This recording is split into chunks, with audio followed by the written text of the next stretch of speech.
ध्वनी साऊंड. आता साऊंड मध्ये तुम्हाला लोकांना जो बेसिक फॉर्म्युला आतमध्ये वापरतात तो म्हणजे बघा सगळ्यांनी प्लीज, तुम्हाला लोकांना कन्सेप्ट अशा काय काय ते बघा. एक सगळ्यात पहिलं साऊंडच्या रिलेटेड मला काही बेसिक गोष्टी सांगायच्या. सगळ्यात पहिला ऐका. समजा साऊंड मध्ये इथे एक फ्रिक्वेन्सी दाखवली मी, साऊंडची एक वेव दाखवली तुम्हाला लोकांना. समजा इथे बघा सगळ्यांनी व्यवस्थितपणे, इथून याशी काहीतरी एक वेव गेली, ठीक आहे. त्यानंतर इथून हा टाइम बघा सगळ्यांनी, हा जो टाइम आहे ना टाइम, हा समजा 1 सेकंद आहे. किती सेकंद आहे? 1 सेकंदाचा टाइम आहे फक्त, 1 सेकंद, ठीक आहे. आता ह्याच टाइमामध्ये, ठीक आहे, हा याचा पीक, ठीक आहे, हा बॉटम पीक, याला म्हणतात क्रेस्ट अँड ट्रफ. बरं, याला म्हणतात ॲम्प्लिट्यूड, कारण त्याला ॲम्प्लिट्यूड वगैरे असं काहीतरी बोलतात त्याला. आता आणखीन काय का सगळं बाकीचं तुम्ही काय लिहू नका बरं, सध्या काय कळायचं नाही तुम्हाला ते. वेट, याच्यामध्ये समजा मी असं केलं काहीतरी,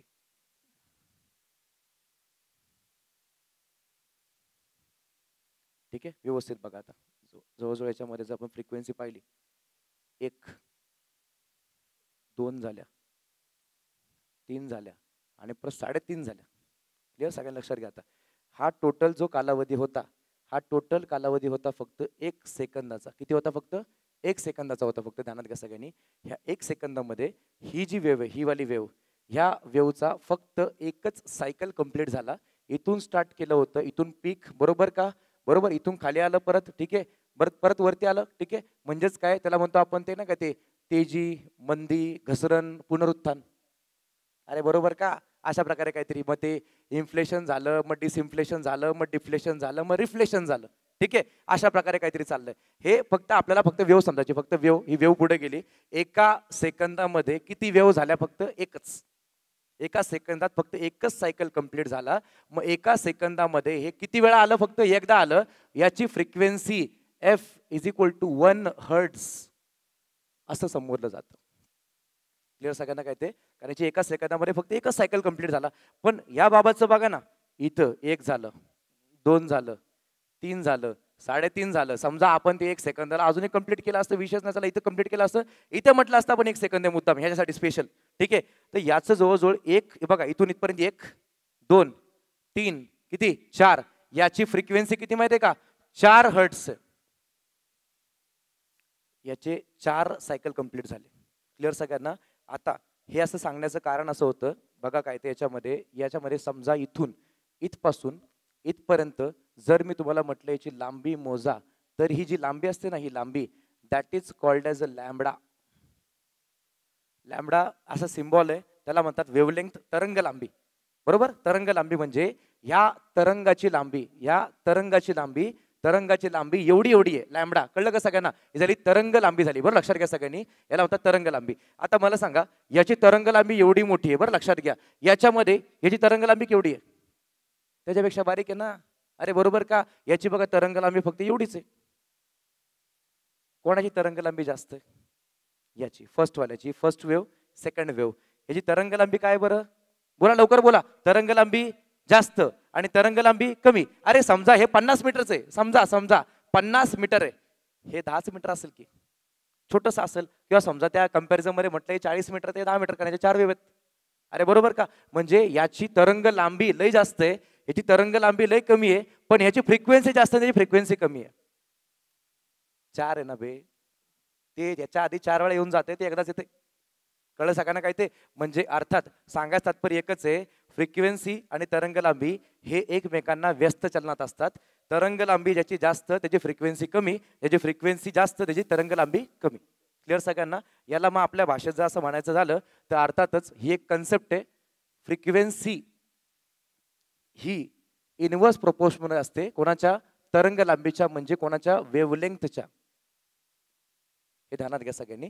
सो अर्थात फ्रिक्वेन्सी ही इनवर्स मध्ये असते वेवलेंथच्या, हे तुम्हाला क्लिअर कळलं पाहिजे. याचा अर्थ फ्रिक्वेन्सी जर वाढली तर वेवलेंथ कमी होते, फ्रिक्वेन्सी जर कमी झाली तर वेवलेंथ काय होते? वाढते. हे लिहून घ्या साईडला, हे नका लिहू काय वाटलं तर, पण ते लिहा, ते लय महत्वाचं. येईल पेपरला, सरळ सरळ सांगतोय, ऐकत चला फक्त, कन्सेप्ट आहे ती.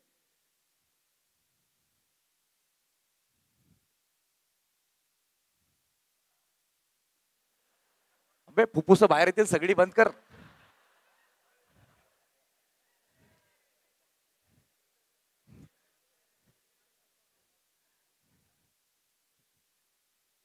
तोंडा बिंडा रुमाल ठेवा ना बे, शेजारी लोक बसली, इथं स्वाईन फ्लू वगैरे व्हायचा लोकांना तुमच्यामुळं.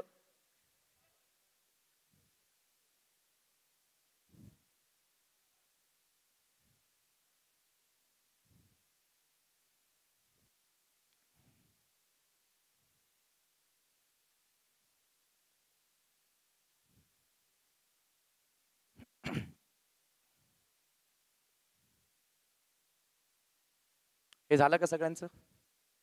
ठीक आहे, ऐका आता पुढचं.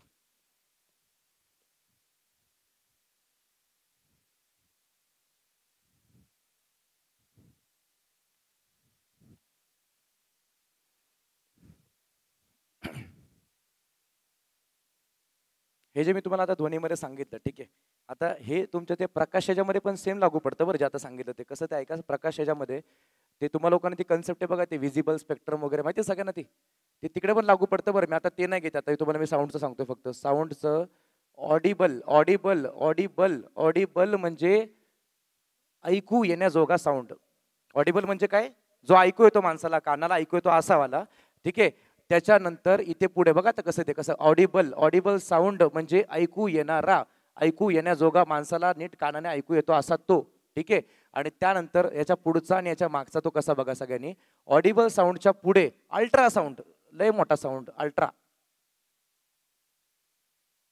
अल्ट्रासाऊंड मोस्ट ॲप्लिकेबल हे आहे. अल्ट्रासाऊंड खूप ठिकाणी वापरतात, अल्ट्रासाऊंड वगैरे, सोनार सिस्टम असेल, अल्ट्रासाऊंड इमेजिंग वगैरे असेल त्यात, ठीक आहे. आणि याच्यापेक्षा कमी म्हणजे तो म्हणजे इन्फ्रासाऊंड,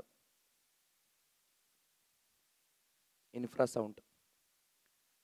सो याच्यावरती प्रश्न येऊ शकतो, याच्यावर लिटरली अख्खा पॅसेज विचारला होता, पॅसेज मागच्या वर्षी अख्खा पॅसेज होता, ठीक आहे.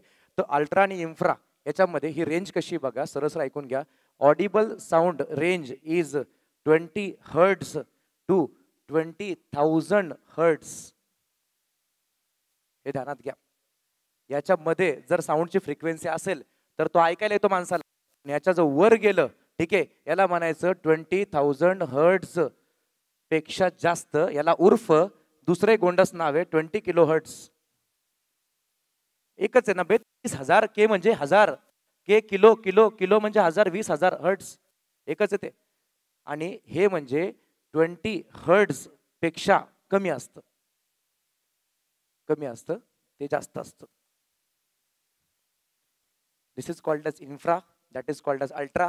मराठीमध्ये ही श्राव्य ध्वनी, हा श्राव्य असतो, श्रवणीय, काय त्याला श्रवणीय, काय त्याला श्रवणीय ध्वनी, हा श्रावणी, बरं बरं बरं. ए गबस रे, श्रवणीय नंतर आता याला म्हणतात, बोला बोला, अवश्राव्य की श्रव्यातीत.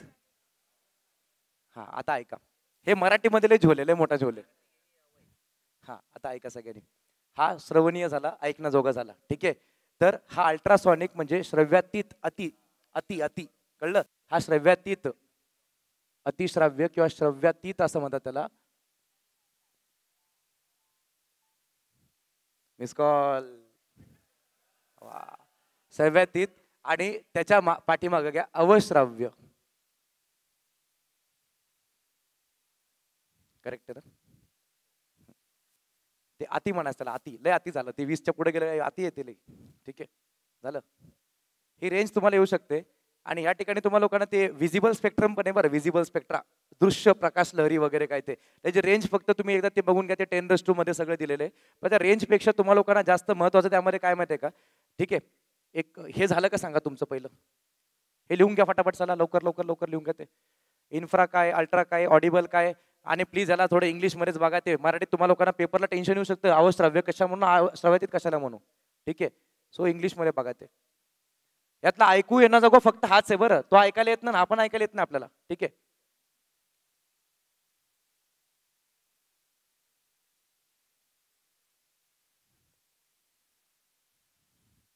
हो गया क्या?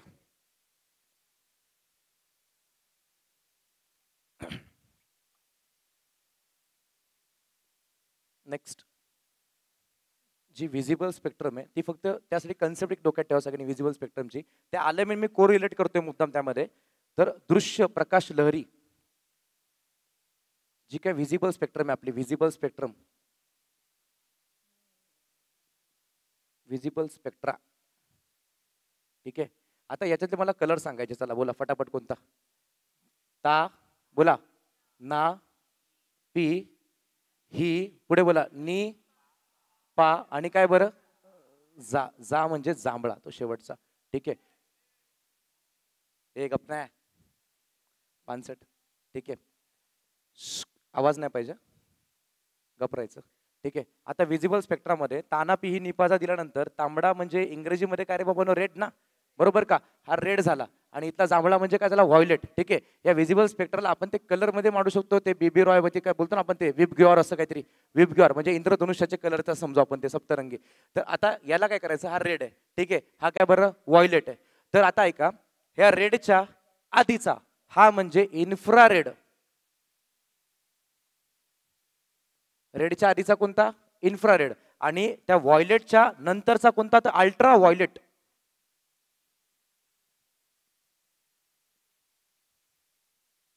Ultra violet. क्लिअर सगळ्यांना काय ते कसं ते लक्षात घ्या सगळ्यांनी व्यवस्थितपणे. या रेड आहे ना, रेड तांबडा, तांबड्याच्या आधी अजून तांबडा मागे इन्फ्रारेड झाला तो. त्यानंतर व्हायोलेट आहे ना, व्हायोलेट, त्या व्हायोलेटमध्ये अति व्हायोलेट म्हणजे अल्ट्रा व्हायोलेट, त्याला म्हणतात जम्बूपार, अति नील, अति निळा, बरोबर, जम्बूपार वगैरे काहीतरी. तर आता यातला इन्फ्रारेड पण दिसत नाही आपल्याला आणि अल्ट्राव्हायोलेट बी दिसत नाही. आपल्याला दिसणारी स्पेक्ट्रम फक्त 7 रंगाची असते. क्लिअर सगळ्यांना काय ते फक्त 7 रंग दिसतात. ठीक आहे. हे पण दिसत नाही आणि तेही दिसत नाही, बरं ध्यानात घ्या सगळ्यांनी आपल्याला. अर्थातच आता याच्यामध्ये ध्यानात घ्या आता कसं करायचं ते व्यवस्थित बघा आता. ठीक आहे. याच्यात तुम्हा लोकांना समजा त्यांनी विचारलं फ्रिक्वेन्सी आणि ते वेवलेंथ वगैरे हा जो प्रकार असतो. ठीक आहे. फ्रिक्वेन्सी आणि वेवलेंथ. ठीक आहे. फक्त मला सांगायचं पहिल्यांदा फ्रिक्वेन्सीच्या संदर्भात बघा सगळ्यांनी व्यवस्थितपणे. फ्रिक्वेन्सी म्हणजे त्याला मराठीत म्हणतात वारंवारता. फ्रिक्वेन्सी म्हणजे काय, वारंवारता. नावातच फ्रिक्वेन्सी आहे, फ्रिक्वेंटली येणे. फ्रिक्वेंटली येणे म्हणजेच काय, वारंवार येणे, बरोबर ना. फ्रिक्वेंटली, फ्रिक्वेन्सी, वारंवारता. ठीक आहे. आणि त्याच्यानंतर मग आपण म्हटलं तरंग लांबी. तरंग लांबी म्हणजे वेवलेंथ.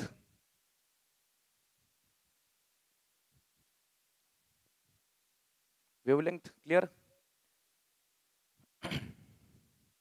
आता आपण जसं उजवीकडे जाऊ तसं आता हे वाढत जातं का घटत जातं हे बघणं महत्वाचं आहे. जसं आपण उजवीकडे जाऊ तसं आता याचं काय ते बघू आपण. असं द्या मारू आपण ते. चला रेडी.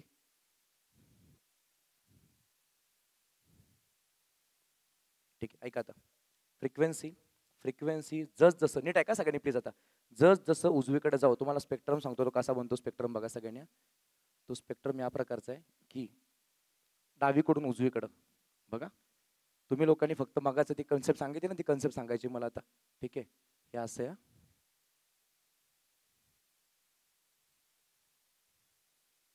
ठीक आहे. तुम्हाला एक अशी वेव दाखवली मी बघा व्यवस्थितपणे सगळ्यांनी. तर ह्या वेव मध्ये इथे सुरुवातीला याची वेवलेंथ जास्त आहे का फ्रिक्वेन्सी जास्त आहे, बोला लवकर. लेंथ, अरे तुम्हाला दाखवतो पण लेंथ आहे ना, ती लेंथ जास्त आहे ना. ची लेंथ जास्त आहे म्हणजे फ्रिक्वेन्सी कमी आहे.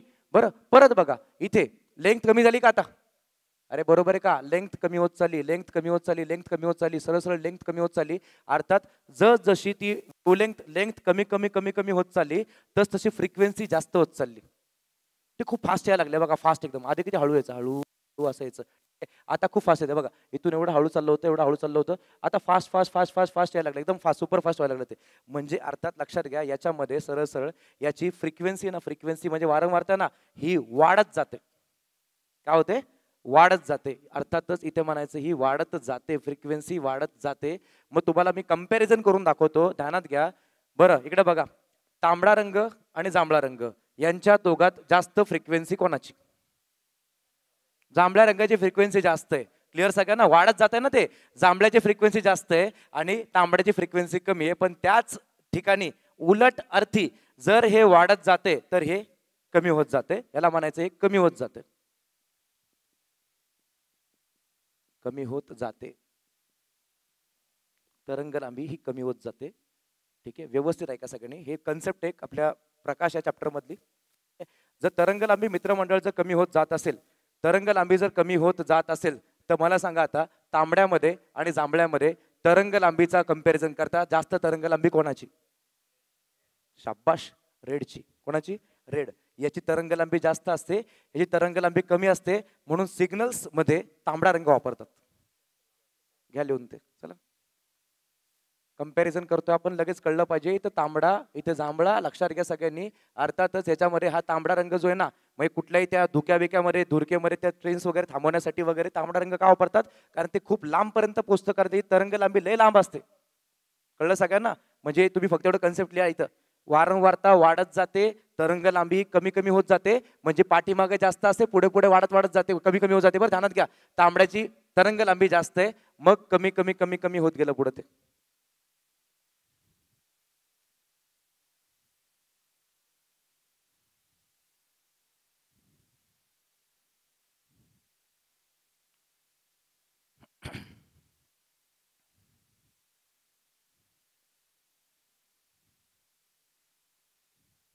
डन.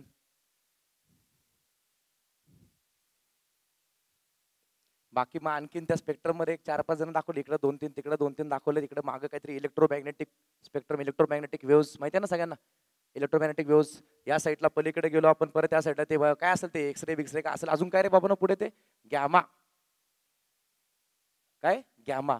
तर गॅमाची फ्रिक्वेन्सी सर्वात जास्त असते, बरोबर? फ्रिक्वेन्सी वाढत वाढत वाढत वाढत वाढत वाढत जाते, सगळ्यात जास्त फ्रिक्वेन्सी गॅमा रेजची असते. म्हणून त्या बटाट्यांना कोंब येऊ नये म्हणून त्या गॅमाचा मारा करतात, असं पुस्तकात दिले लिहून काहीतरी.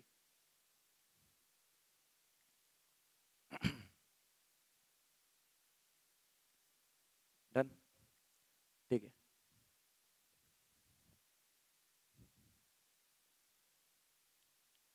आता एक तुम्हाला लोकांना ते इंद्रधनुष्याची कन्सेप्ट वगैरे क्लिअर करून घ्या. ते त्यामध्ये तुम्हाला पहिले एक सांगायचं मला, ते परावर्तन वगैरे नावाचा प्रकार असतो माहिती आहे का? चला बघा सगळ्यांनी काय ते नेमकं, आता ते कसं कसं काय ते रिफ्लेक्शन, रिफ्रॅक्शन वगैरे, डिस्पर्शन, हे सगळं क्लिअर एकदा करून घ्या. तुम्हाला अजूनही काही लोकांना ते नीट कळायला झालंय ते. ठीक आहे.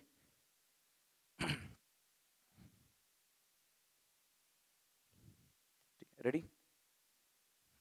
तर समजा इकडे बघा सगळ्यांनी, साधी सरळ गोष्ट आहे. समजा एक सरफेस आहे, सरफेस मधून बघा, ठीक आहे, इकडे बघा सगळ्यांनी. आता एक किरण समजा अशा ह्या साईडला असा पडत होता, ठीक आहे, इथे आपात, बरोबर? आपाती कोण वगैरे, चपाती कोण नाही, आपाती कोण, ठीक आहे. हा किरण इथे पडला, अर्थात तो इथून परावर्तित झाला, ह्या साईडला गेला.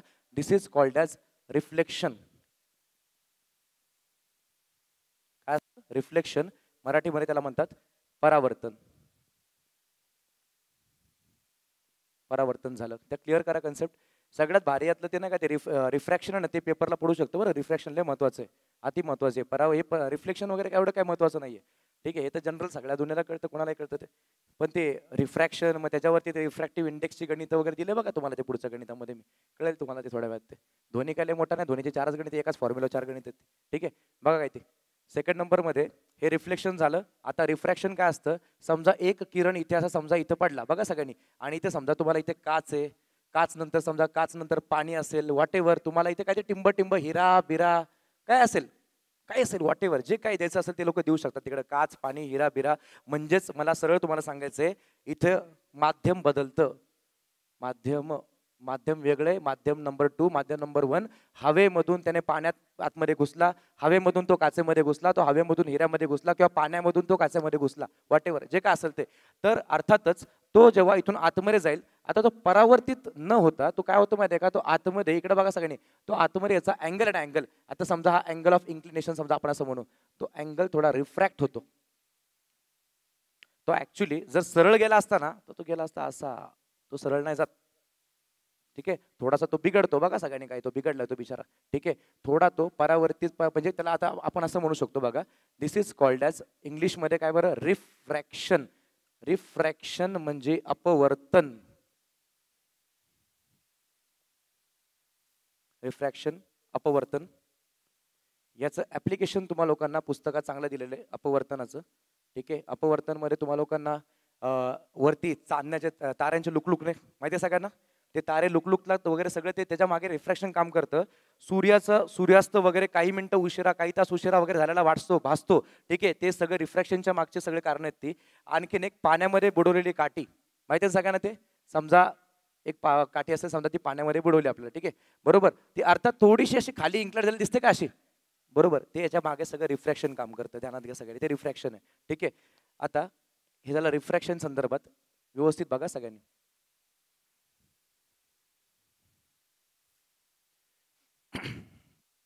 नेक्स्ट समजा एखादा प्रिझम बिझम काढला आपण, प्रिझम बिझम काही असेल, टिंब टिंब टिंब प्रिझम बिझम काय ते, ठीक आहे. त्या प्रिझम मध्ये समजा एखादा असा किरण पडला, सगळ्यांनी बघा प्लीज, सगळ्यांनी किरण पडला इथे ह्या साईडला, ठीक आहे. हा जो किरण आहे हा असा चालला होता, तो थोडा इथून इंटरनली रिफ्रॅक्ट झाला. क्लिअर का सगळ्यांना काय ते? हा असा रिफ्रॅक्ट झाल्यानंतर समजा तो इथून बाहेर पडला, मी प्रिझमच्या बाबतीत बोलतोय बरं, इथून बाहेर पडला, तो बाहेर पडताना सरळ नाही पडत, तो खतरनाक माणूस आहे. 1 2 3 4 5 6 7 अशा 7 शलाका बाहेर काढतो तो सरळ. क्लिअर सगळ्यांना काय ते? तर मग ही कन्सेप्ट जी होती त्याच्यामध्ये काय काम केलं, सगळ्यात पहिले त्या प्रिझम मध्ये जेव्हा तो एंटर झाला, तो पहिल्यांदा थोडा टिल्ट झाला म्हणजे याच्यामध्ये रिफ्लेक्ट झाला का रिफ्रॅक्ट झाला? रिफ्रॅक्ट झाला. थोडा अँगल त्याने बदलला, थोडा अँगल बदलणे म्हणजे चांगलं वागणारं पोरग थोडं वाईट वागायला लागलं, म्हणजे तो अपवर्तन करायला लागलं. कळलं सगळ्यांना काय ते? चांगलं वागणारं पोरग चांगला अभ्यास करत होतं आणि मग ते थोडंसं वाईट वळणाला लागलं, म्हणजे अपवर्तन झालं, पुड्या बिड्या खायला लागलं. ठीक आहे, इथून असं झालं. हा बरं इथून असं आलं. आता ते इथे तर आलंय खरं, आता आतपर्यंत फसून राहणार नाही बिचार, त्याला इथून बाहेर तर निघायचंच आहे. तर बाहेर निघताना त्या सगळ्या हृदयाचे तुकडे होतात असे, बरोबर.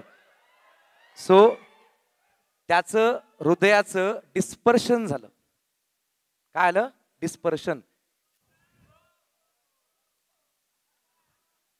अबे अनुभवाशीच लग्न झालं रे.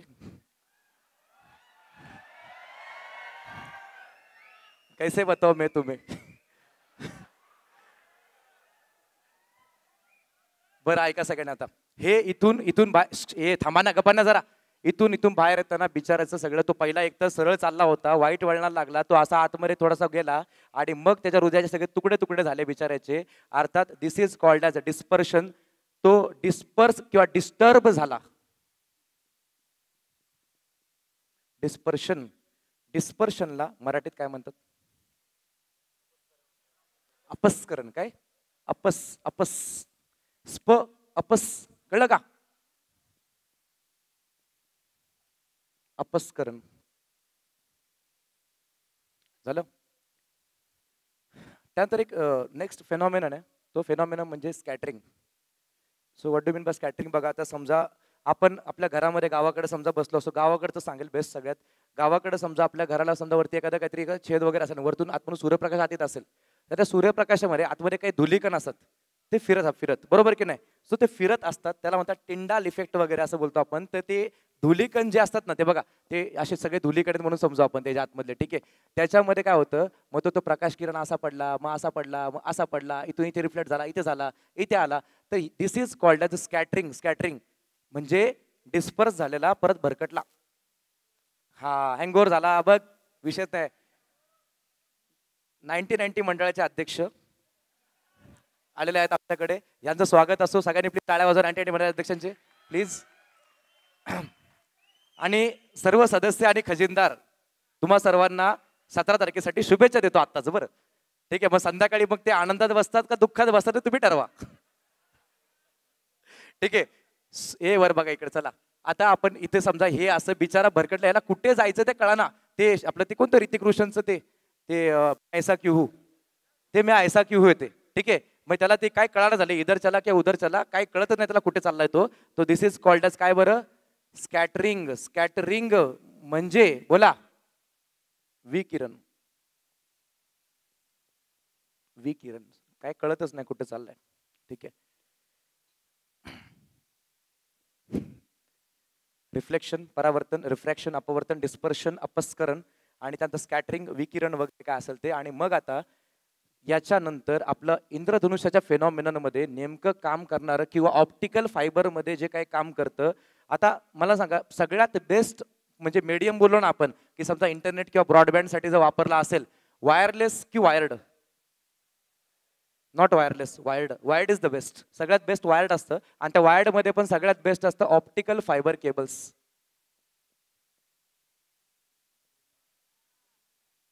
हा येईल कॅमेरा, काय टेन्शन घेऊ नका तुम्ही. कॅमेरा हा चलो ऍक्शन. काय म्हणते रे ते? बरं ऑप्टिकल फायबर मध्ये आलो आपण. समजा आता ऑप्टिकल फायबर मध्ये समजा इथून बघा सगळ्यांनी प्लीज, आता याच्या आतमध्ये इथून इथे पडलं ते किरण, इथून या साईडने तो इथे आला, इथून पुन्हा इथे आला, इथून इथे आला, ठीक आहे, इथून इथे आला. अशा प्रकारे कॅमेरा घ्या, कॅमेरा घ्या, कॅमेरा घ्या, ठीक आहे. हा नाही, उपाशी ठेवणार त्यांना जा. ठीक आहे. आता होतं काय, या ऑप्टिकल फायबरमध्ये समजा आता स्ट्रेट समजा संदेश पाठवला तर तो कुठेतरी मिस होऊ शकतो, परंतु ह्यात कसं होतं बघा, इथून इथे पडला, इथून इथे आला, हा इंटरनली रिफ्लेक्ट रिफ्लेक्ट रिफ्लेक्ट होत होत होत होत हा खूप लांबवर किंवा दूरवर हा पोहोचवता येऊ शकतो.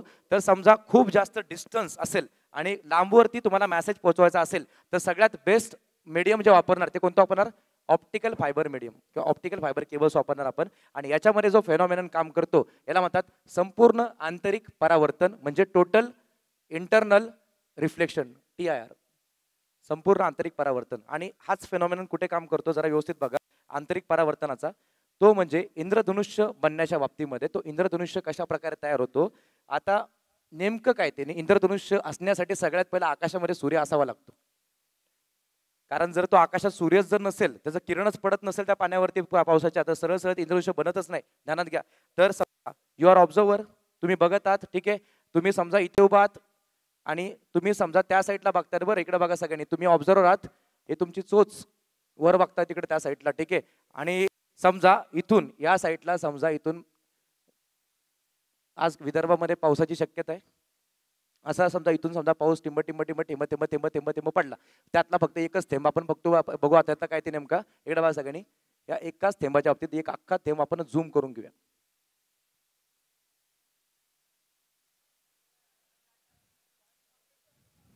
पाणी फाउंडेशनचा सिम्बॉल आहे का? बरं बरं बरं. तर आता ऐका सगळ्यांनी, महत्वाचं असं आहे, ओ पवार सर बसा इकडे, आम्हाला जर आता मला थोडाफाव खायचं, 2 मिनिटं तुम्ही यायचा आता, ठीक आहे.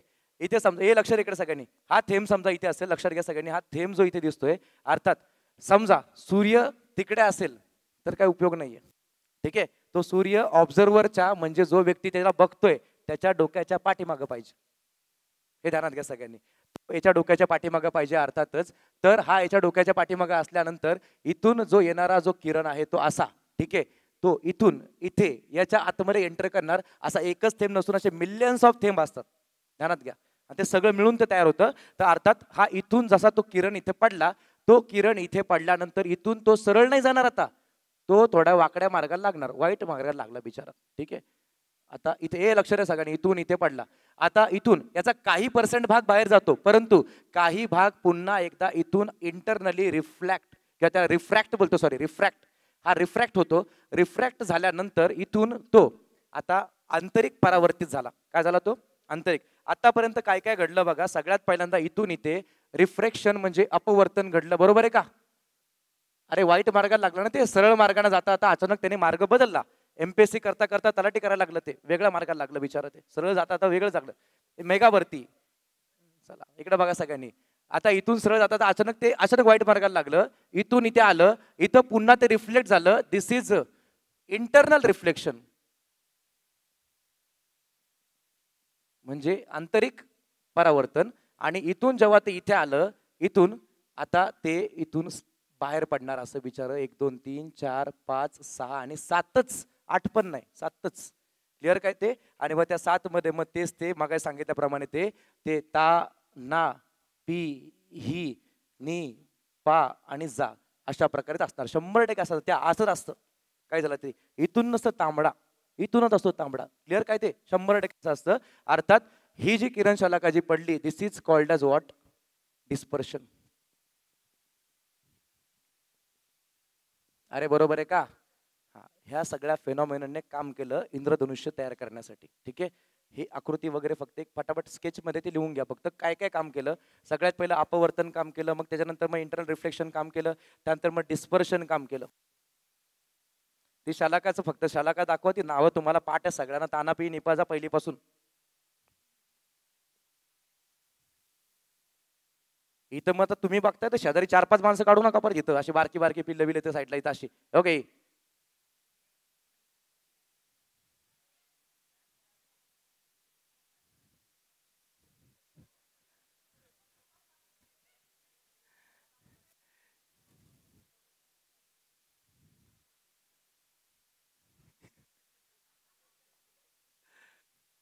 कुणाचं लेकरू आलं रे इथं?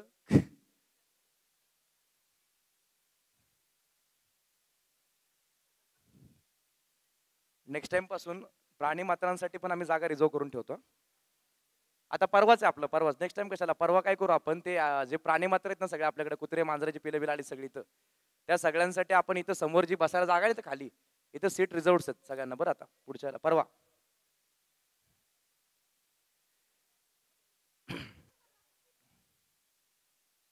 चला डन. आता ऐका सगळ्यांनी, आता पुढचं ध्वनीमध्ये चला आता परत जाऊ, फिर से ध्वनी में जाएंगे आपण, वापस ध्वनी में जाऊ. रेडी? आता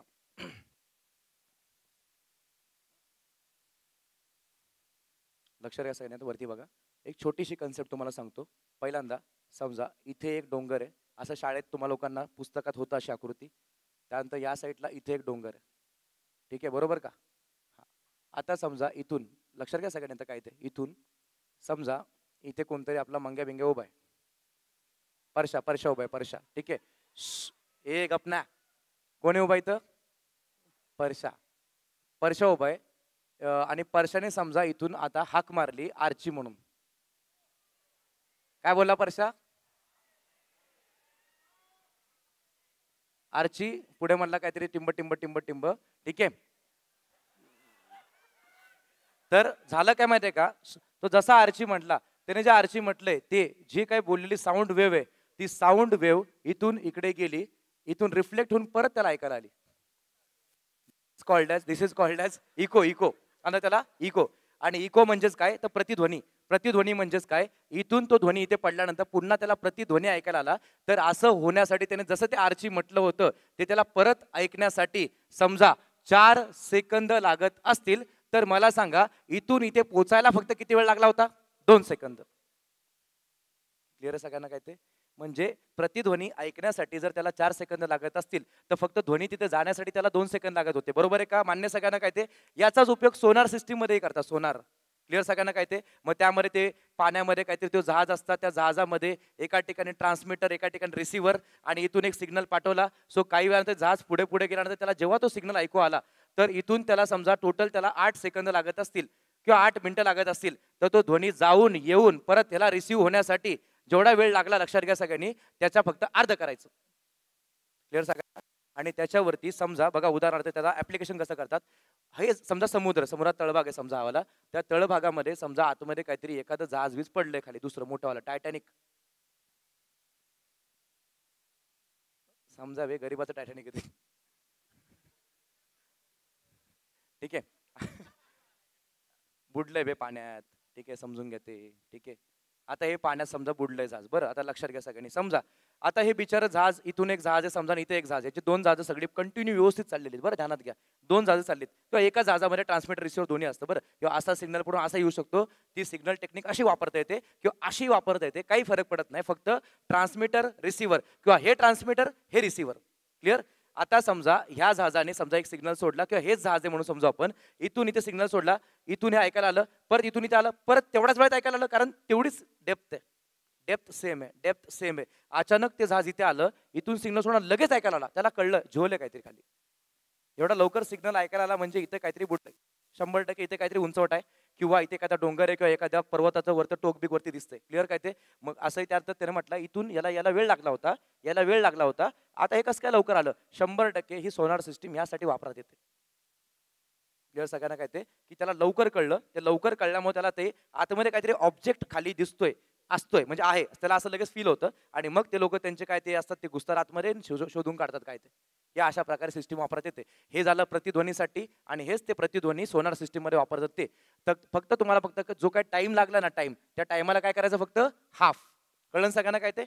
बरं, आता याच्यामध्ये आणखीन एक फ्रिक्वेन्सी, आणि जे मगाशी तुम्हाला मी शिकवलं ते म्हणजे वारंवारता, आणि प्लस काय होतं ते बरं तरंग लांबी, यांचं एकमेकांशी परस्पर संबंध काय तो आपण बघूया. तर एक सूत्र लिहा सगळ्यांनी व्यवस्थितपणे लिहा. ध्वनीचा वेग, velocity of sound equals to nu into lambda. काहीच कळायचं नाही तुम्हाला, माझ्या भाषेत सांगतो साध्यावाल्या. ते न्यू इंटू लॅम्बडा फक्त सिम्बॉल आहे. त्याला मराठीमध्ये आपण असं म्हणू, साध्या सरळ गरीबाच्या भाषेमध्ये, वारंवारता गुणिले तरंग लांबी. झालं, ते गरीबाच्या ह्याच्यामध्ये कन्वर्ट झालं गणित. वारंवारता गुणिले काय बरं, तरंग लांबी. आता ते ध्वनीचा वेग झाला, तो वेलॉसिटी झाली. ध्वनीचा वेग म्हणजे वारंवारता गुणिले तरंग लांबी झाली. आता ऐका सगळ्यांनी प्लीज, लक्षात घ्या. आता वारंवारता तरंग लांबीमध्ये ध्वनीचा वेग is equal to velocity equal to वारंवारता. वारंवारता तुम्हाला लोकांना त्याला आपण फ्रिक्वेन्सी म्हणू शकतो इंग्लिशमध्ये, बरोबर का? सो ह्याला फ्रिक्वेन्सी म्हणतात, बरं ध्यानात घ्या सगळ्यांनी. आणि तरंग लांबी याच्यावरती आधारित तुम्हाला लोकांना पाठीमागच्या राज्यसेवा येऊन गेलेलं वारंवारता तरंग लांबीचं. ठीक आहे, आता आपल्या पहिलं त्या झेरॉक्स मधलं गणित करू, मग आपलं आयोगाचं गणित करू आपण. ठीक आहे, पहिले झेरॉक्स मधलं गणित काय ते बघा. त्या झेरॉक्स मधल्या गणितामध्ये 25 नंबरचं गणित, 25 नंबरचं गणित असे, 5 किलोहर्ट्झ वारंवारता आणि 25 सेमी तरंग लांबी असलेल्या ध्वनीला 1.5 किलोमीटर अंतर पार करण्यासाठी किती वेळ लागेल? ते वेळ नंतर लागेल. पहिल्यांदा मला सांगा, तुम्हाला यात काय काय दिले, अंडरलाईन करा. चला, 5 किलोहर्ट्झ वारंवारता, बरोबर, अंडरलाईन करा. ते पुढे काय म्हटले, 25 सेंटीमीटर तरंग लांबी, बरोबर का? त्याला अंडरलाईन करा तरंग लांबीला. हा, आता ऐका काय ते बेसिक आहे ते. तर तुम्हा लोकांना पहिल्यांदा ध्वनीचा वेग काढायचा. ऐका, स्टेप नंबर 1 मित्रमंडळ लिहा, सोल्युशनला या. स्टेप नंबर 1 लिहा सोल्युशन, फॉर्म्युला लिहा सगळ्यांनी. प्रश्न क्रमांक आपण 25 मध्ये सध्या, प्रश्न क्रमांक 25 त्याच्यामध्ये स्टेप नंबर 1 मध्ये वेग इज इक्वल टू वारंवारता गुणिले तरंग लांबी लिहून घ्या. पहिल्यांदा आपल्याला वेग काढावाच लागेल, काही झालं तरी वेग काढल्याशिवाय तुम्हाला लोकांना अंतर काढता येत नाही, बरोबर का? सो वेग इज इक्वल टू वारंवारता. वारंवारता किती दिली सांगा लवकर त्याने, 5 किलोहर्ट्झ. 1 मिनिट, किलो म्हणजे किती, हजार का? मग 5 लिहू का 5000 लिहू? 5000 लिहा, 5 लिहा, काय प्रॉब्लेम नाही मला, कसंही लिहा, फक्त गडबड करू नका फक्त. ठीक आहे, तर याच्यामध्ये 100% इथे 5000 येईल. 5000 हर्ट्झ वाटतं तर पहिलेच लिहून घ्या ते. वारंवारता 5 किलो हर्ट्झ हे असं लिहितात बरं, HZ म्हणजे हर्ट्झ. यालाच म्हणतात 5 गुणिले 1000, that is equal to 5000 hertz. झालं, 5000 गुणिले तरंग लांबी त्यांनी म्हटली 25 सेमी. 1 मिनिट ऐका सगळ्यांनी, तरंग लांबी 25 सेमी आपल्याला मीटर मध्ये पाहिजे ना रे. मग आता तुम्ही सांगा, तरंग लांबी इकडे जे त्यांनी दिली 25 सेमी, तर 25 सेमी इज इक्वल टू, त्याला आपण असं म्हणणार ना, 25 भागिले किती रे, 100 ना.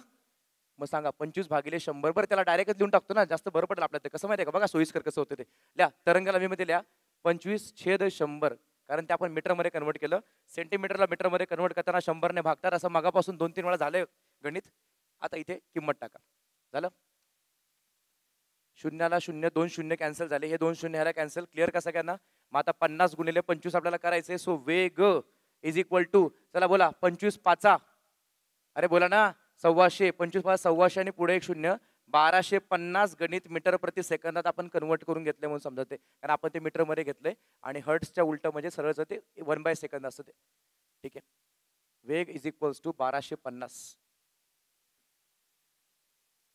मीटर प्रति सेकंद. डन. नेक्स्ट, तुम्हाला त्यांनी काय विचारलं माहिती आहे का पुढे, की त्या ध्वनीला 1.5 किलोमीटरचे अंतर पार करण्यासाठी किती वेळ लागेल. बरं, आता 1.5 किलोमीटरचं अंतर पार करायचंय, ध्वनीचं साधंवालं गणित आहे, बेसिक गणित आहे. तर आपल्याकडे साधा भाऊंचा फॉर्म्युला आहे, काय माहिती आहे का? बोला रे पोरांनो, भाऊंचा फॉर्म्युला काय, डिश टीव्ही का? अंतर बरोबर वेळ गुणिले काय बरं, वेग. हे साधं सरळ गणित आहे, साधं सरळ गणित एकदम. ठीक आहे, सो अंतर बरोबर वेळ गुणिले वेग मध्ये पहिली गोष्ट, ते तुम्हाला लोकांना 1.5 किलोमीटर अंतर जे दिलंय. ठीक आहे, तुमचा भाऊंचा वेग हा कशामध्ये आला, मीटर पर सेकंदामध्ये आलाय की नाही. मग हा जो वेग 1250 मीटर पर सेकंद आलाय, तर तुमचा अंतर पण कशामध्ये पाहिजे, मीटर मध्ये पाहिजे. मग 1.5 किलोमीटर म्हटल्यानंतर मी काय करू, त्याला बोला लवकर, ए बोला लवकर, काय ते लवकर, come on come on come on come on come on. Yes, 1500 करू. नाही तर एखादा मला सांगेल, मास्तर एक काम करा तुम्ही, याला काय करा माहितीये का, याला तुम्ही किलोमीटर प्रति तासामध्ये कन्वर्ट करून घ्या. पप्पाचा फॉर्म्युला, मम्मीचा फॉर्म्युला, बेसिक मॅथमॅटिक्स क्लिअर का सगळ्यांना?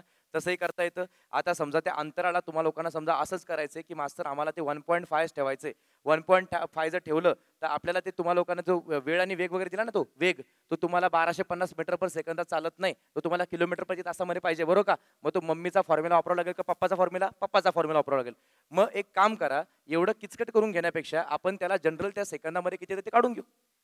क्लिअर का सगळ्यांना? काय ते सांगा. अंतर 1.5 आणि 1.5 म्हणजे किती? 1590 लिहा, 1500 मीटर मध्ये आलं. वेळ आहे 1250, सॉरी वेळ काढायची, वेग आहे 1250, वेळ गुणिले 1250 असं करा. याच्या पुढली स्टेप साईडला करून दाखवतो. लिहून घ्या चला. लास्ट स्टेप आता अंतर बरोबर वेळ गुणिले न्यूटनचं समीकरण लावू नका बरं याला. न्यूटन समीकरण लावत बसाल तिथं वेग आणि वेळ दिला म्हणून ते तिकडे असतं. हे वेगळे, हे ध्वनीच्या चॅप्टर होते, ध्वनी म्हणजे चिल्लर चॅप्टर. ठीक आहे. अंतर बरोबर वेळ गुणिले वेग याच्यामध्ये आलो आपण सध्या आता. तर त्याच्यामध्ये तुम्ही लोकांना ते 1500 अंतर 1500 मध्ये घेतलंय. वेळ गुणिले 1250, तो 1250 तिथे भाग द्यायला जाईल. ल्या मग आता वेळ इज इक्वल टू तो इकडचा तो 1500, 1500 ला भागिले जाईल कोण तो सांगा 1250. चला करा भाग द्या. शून्याला गेला शून्य. करेक्ट आहे का रे बाबांनो? बरोबर का? 150 भागिले 125 कशाने भाग जाईल? 25 ने. बोला 25 5 सव्वाशे, 25 सक 150. झालं, संपलं. तुमची वेळ आली 6/5. अर्थातच 5 ने भाग द्यायला बोला लोक. किती येते? 5 1 5 पॉइंट. बोला 5 2 10 1.2 सेकंड्स.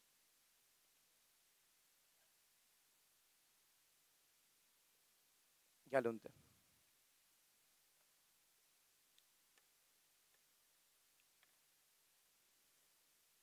प्रश्न क्रमांक 26.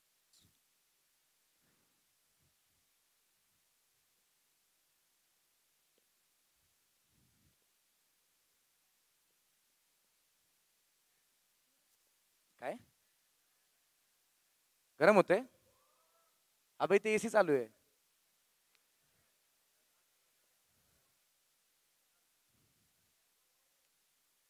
क्या चाहिए?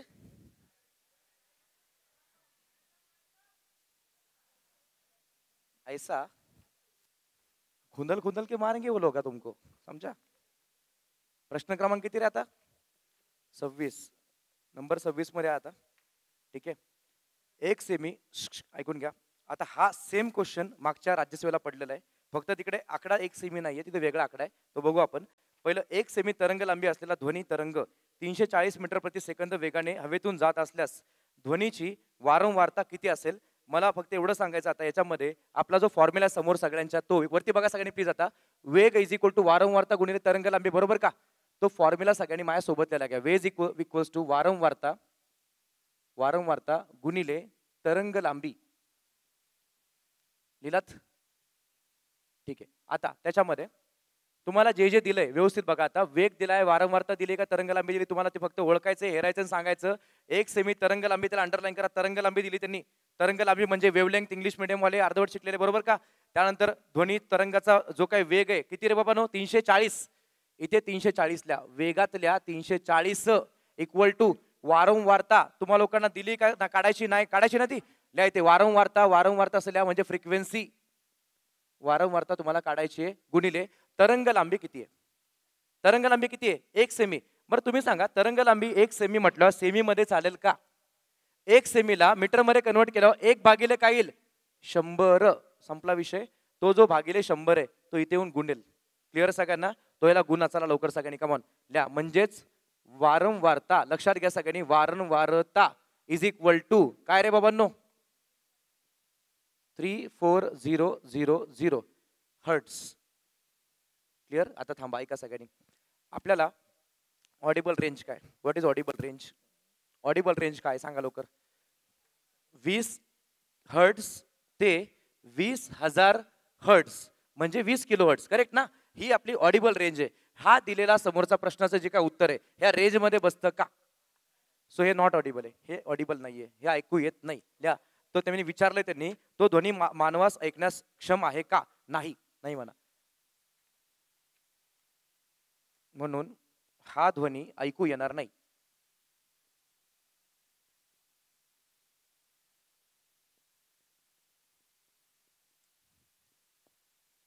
हा ध्वनी ऐकू येणार नाही. काय होतं रे?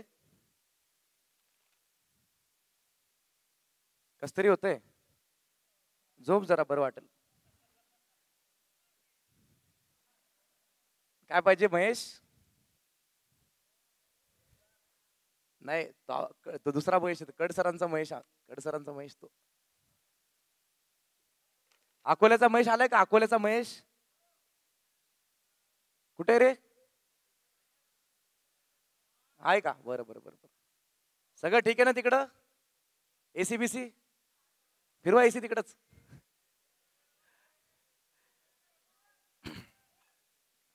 बरं नेक्स्ट शांत. आपला थोडासा आयोगाचा जो क्वेश्चन होता तो एकदा बघू आपण. आयोगाचा क्वेश्चन काय होता बघा. ए बस ना गपचूप. लिहा. राज्यसेवा पूर्व 2017. राज्यसेवा पूर्व 2017.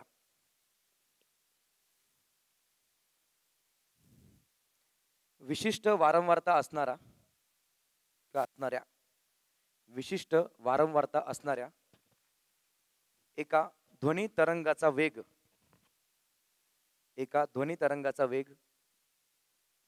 336 मीटर प्रति सेकंद असून 336 मीटर प्रति सेकंद असून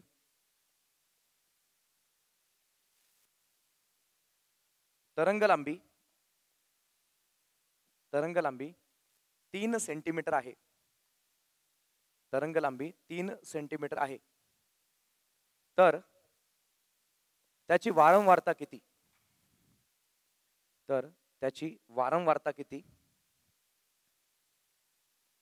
आणि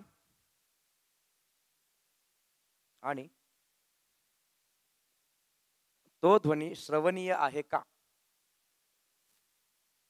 काढलं पण उत्तर. बरं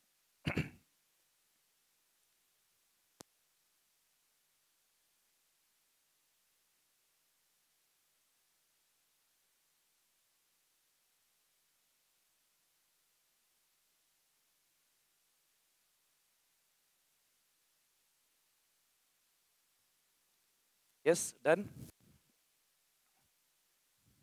डन विषयच नाही. आता सेम हेच.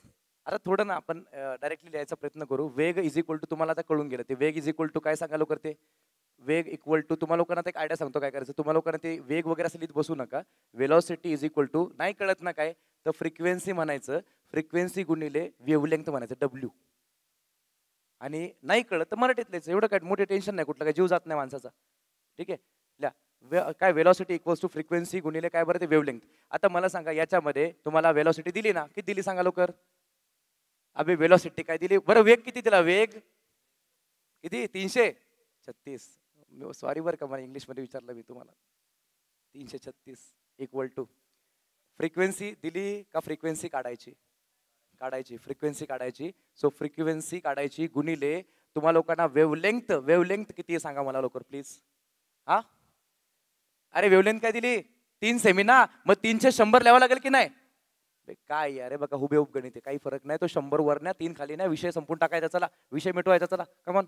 336 ला तुम्ही 100 ने गुणणार आणि त्याला भाग देणार 3 ने is equal to frequency. Clear का. सो 3 1 3 3 1 3 3 2 6 112 गुणिले 100 म्हणजे 11,200 hertz. Frequency is equals to 11,200 hertz. Clear आहे का सगळ्यांना. आता is this audible or not. अबे तुम्हाला इंग्लिश कळली. हवा आवाज आहे का. आवाज ऐकू येतो का.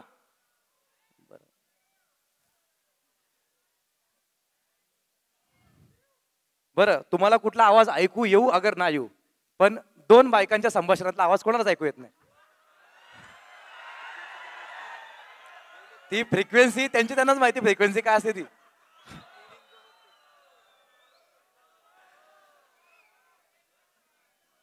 झालं का. अबे अनुभव आल्या घरोघरी मातीच्या चुली.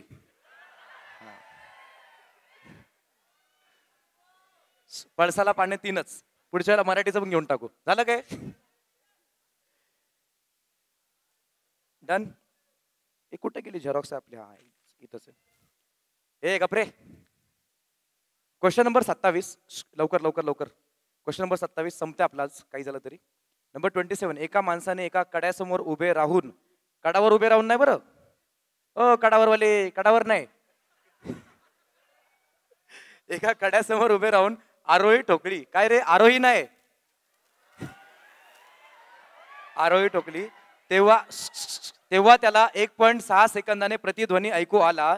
तर ध्वनीचा हवेतील वेग 340 असल्यास तो माणूस आणि कडा यांच्यामधील अंतर किती. सगळ्यात पहिलं मला सांगा प्रतिध्वनी ऐकू आला तर तुम्हाला फक्त टाइम काढताना त्याला अर्ध करायचं की नाही.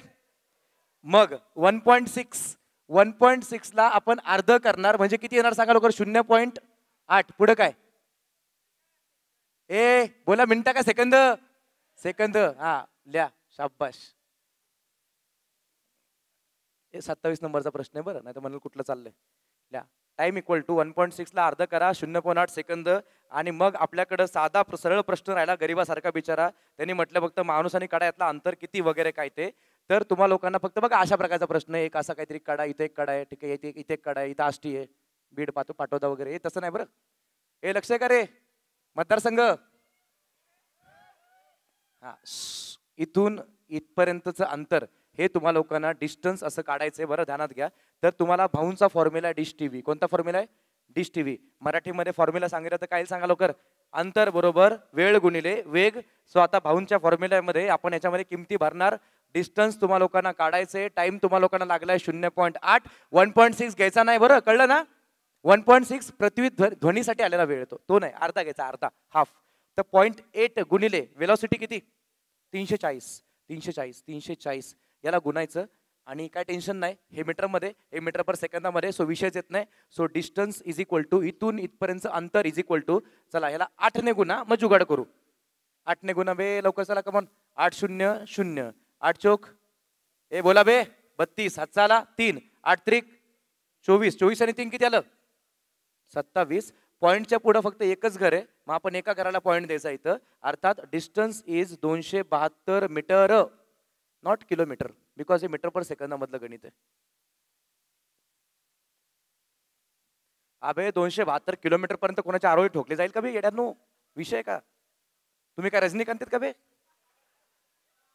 272 म्हटलं या पुण्यावरून तुम्हाला डायरेक्ट ते कुठपर्यंत जाईल परते? तेव्हा कोल्हापूर पर्यंत जाईल ते आरोळी. 272 मीटर पर किलोमीटर पर म्हटलं तर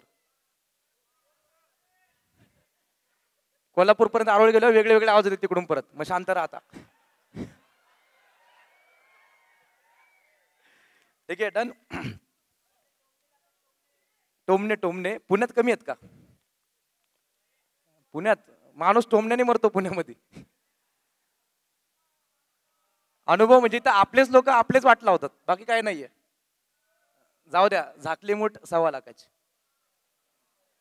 प्रश्न क्रमांक 28. 28 रेडी सगळेजण? 28 नंबरच्या प्रश्नामध्ये आलो आपण आता. सो त्यामध्ये असं म्हटलं गेलं काहीतरी एक अंश करा त्याला, एक थांबा, 0° तापमानाला ध्वनीचा 0 करा त्याला. 0° तापमानाला ध्वनीचा हवेतील वेग 332 मीटर प्रति सेकंद इतका आहे. बरं, सध्या तो वेग त्या लोकांनी दिलाय 332 दिलेला आहे.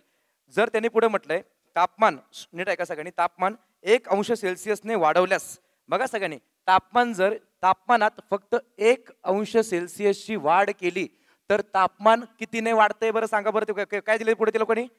येस, वेग कितीने वाढतोय? सॉरी, 0.6 मीटर प्रति सेकंदाने वाढतोय. ध्यानात घ्या सगळ्यांनी, 0.6 मीटर प्रति सेकंद.